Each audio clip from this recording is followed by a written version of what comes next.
وَإِن يُرِيدُوا خِيَانَتَكَ، اور اے محبوب اگر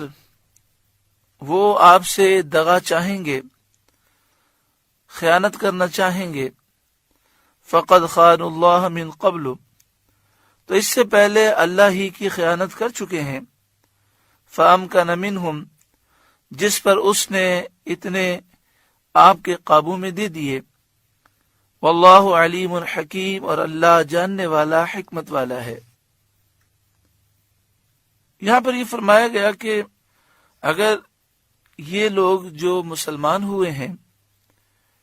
اور قید سے آزاد ہوئے ہیں فدیہ دے کر، اگر یہ آپ کی بیعت سے پھر گئے اور انہوں نے کفر اختیار کر لیا،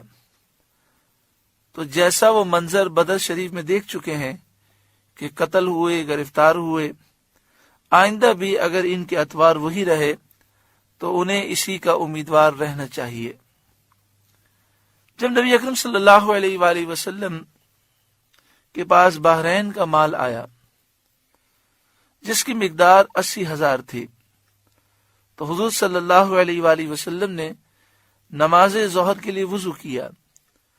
اور نماز سے پہلے کل کا کل تقسیم کر دیا۔ حضرت عباس رضی اللہ تعالیٰ عنہ کو حکم دیا کہ اس میں سے لے لو، تو جتنا ان سے اٹھ سکا اتنا انہوں نے لے لیا۔ وہ فرماتے تھے کہ یہ اس سے بہتر ہے جو اللہ نے مجھ سے لیا، اور میں اس کی مغفرت کی امید رکھتا ہوں۔ ان کی مالداری کا یہ حال ہوا کہ ان کے 20 غلام تھے، سب کے سب تاجر، اور ان میں سب سے کم سرمایہ جس کا تھا اس کا 20,000 کا تھا۔ اللہ تعالیٰ نے یہ خبر دی کہ اگر یہ ایمان پر ثابت قدم رہے تو اس سے بہتر عطا فرمائے گا۔ نبی اکرم صلی اللہ علیہ وآلہ وسلم نے بحرین سے آنے والے مال میں حضرت عباس سے فرمایا کہ آپ بوری بھر لیں اور جتنا بوری میں اٹھا سکتے ہیں اتنا بھر کر اٹھا کے لے جائیں۔ تو حضرت عباس نے جب بوری بھری تو اتنی آپ نے بھر لی کہ آپ سے اٹھتی نہیں تھی، اٹھا کر چند قدم چلتے اور پھر رکھ دیتے اور یہ کہتے جاتے کہ میرے رب نے سچ فرمایا، میرے رب نے سچ فرمایا، جو مجھ سے لیا اس سے بہت بہتر عطا فرمایا۔ اب مجھے اس بات کی بھی امید ہے کہ ساتھ میں یہ بھی فرمایا تھا کہ اللہ تعالیٰ تمہیں بخش دے گا، تو مجھے مغفرت کی بھی امید ہے۔ پھر آپ نے بھی سنا کہ اللہ تعالیٰ نے ان کے مال میں اتنی برکت عطا فرمائی کہ آپ کے 20 غلام تھے اور سب آپ کا کاروبار کرتے تھے اور ہر ایک کے پاس الگ الگ سرمایہ تھا، تو 20 غلاموں کے پاس کتنا سرمایہ ہوگا۔ اور یہ ایک مسئلہ آپ جانتے ہی ہیں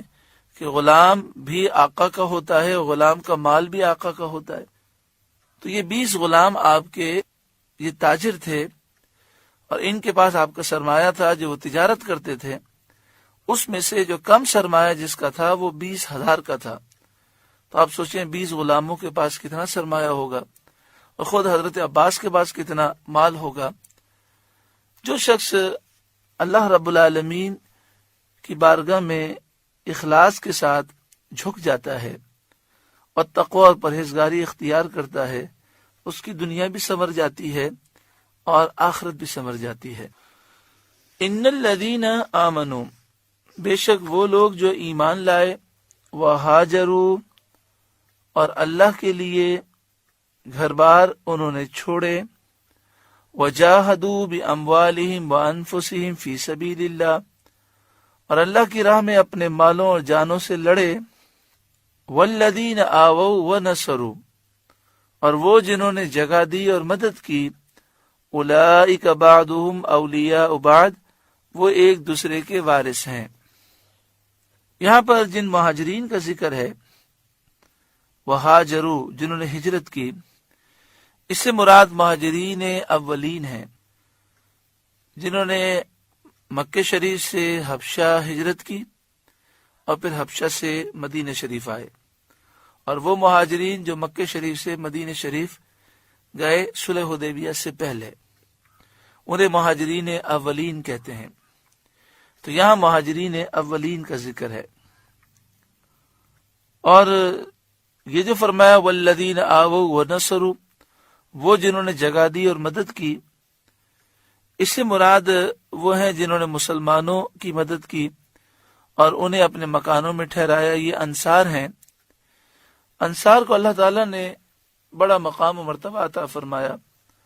نبی اکرم صلی اللہ علیہ وآلہ وسلم کے فرمان پر انصار کے دو قبیلے اوس اور خزرج دونوں بھائی بھائی ہو گئے۔ 120 سال پرانی جنگیں ختم ہو گئیں، بھائیوں سے بڑھ کر محبتیں پیدا ہوئیں۔ جب مہاجرین ہجرت کر کے مدینہ شریف آئے تو پیارے آقا صلی اللہ علیہ وآلہ وسلم نے ایک مہاجر کو ایک انصاری کا بھائی بنایا، تو اس نے اتنی محبت کا اظہار کیا کہ اپنا آدھا مکان مہاجر کو دے دیا، اپنا آدھا کاروبار، اپنا آدھا باغ، اپنی آدھی کھیتی مہاجر کو دے دی۔ اس قدر انہوں نے مدد فرمائی، اور پھر اس مدد کے صدقے میں نبی اکرم صلی اللہ علیہ وآلہ وسلم کی نگاہ کرم کے صدقے میں جو مہاجرین مکہ شریف سے آئے تھے ان کے لیے اللہ تبارک و تعالی نے ہر قسم کی راحت کے سامان مہیا فرمائے۔ تو فرمایا کہ اولئک بعضهم اولیاء بعض، اب مہاجر میں سے کوئی انتقال کر جائے یا انصار میں سے کوئی انتقال کر جائے تو انہیں وراثت میں سے حصہ ملے گا، وہ ایک دوسرے کے وارث ہیں۔ لیکن یہ حکم ابتدائے وقت میں تھا،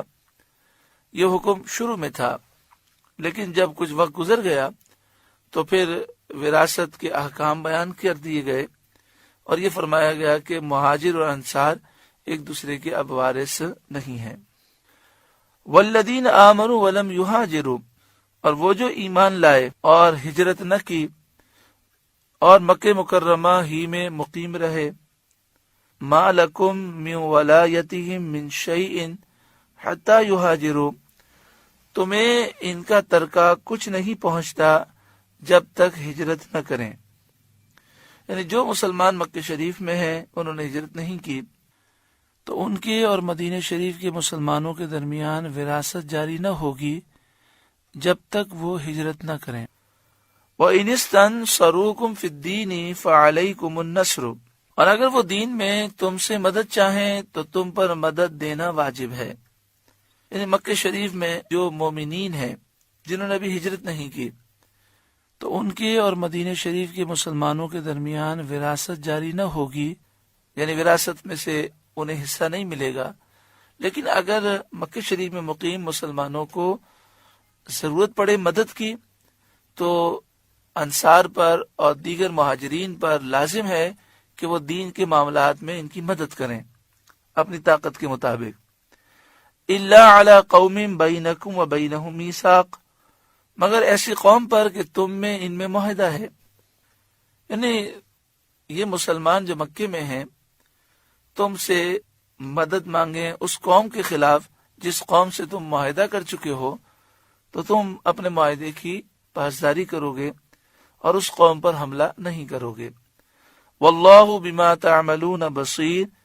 اور اللہ تمہارے کام دیکھ رہا ہے۔